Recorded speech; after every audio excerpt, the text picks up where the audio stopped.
My name's Debbie McParlin and I am originally from Liverpool. So the job that I presently do is a Fontan Nurse Specialist. I was appointed in February this year.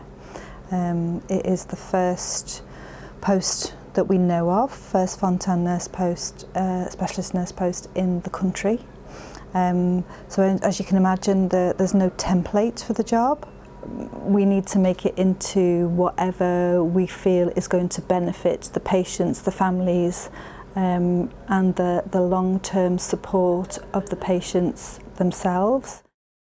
So the Fontan circulation it's an operation, it's a roughly a three-stage operation depending on what anatomy you are born with. So the children are born with only one functioning ventricle. You and I have two ventricles. We have two sides of our heart, basically. We've got the side that pumps to the lungs and the side that pumps the blood, the oxygenated blood, around the rest of the body. Patients that need a Fontan circulation are patients that only have one ventricle. It's a bit like having a boiler that doesn't work quite well. You know, the plumber comes in and puts an extra few pipes here and there for it to function. It works perfectly well, but it'll never be a perfect circulation or a perfect boiler system. You know, it will always need a bit of tweaking and looking after. So CHUF funds the position at the moment. The Fontan population is a growing population. It's quite an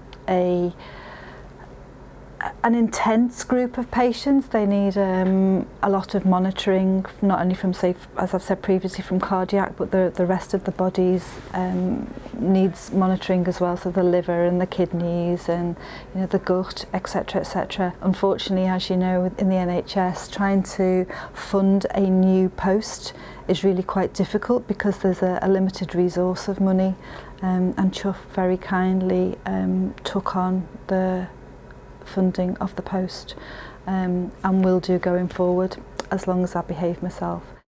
I think what we need to say is that the Fontan circulation is really complex, and we are working as a team now to prolong, you know, and keep that circulation functioning as well as we possibly can for as long as we possibly can, really, because it's a complicated circulation and it needs a lot of attention. It's not like a car that you can just take for a service every 10 years and hope it's all right. It's a car that needs to have at least an annual service and an MOT, to be looked after, to be tweaked, to make sure that we get the best out of it, really. So the important thing to take from this, if you've got a Fontan circulation, is it really needs looking after. You've got to look after it so it can look after you, otherwise you might run into problems.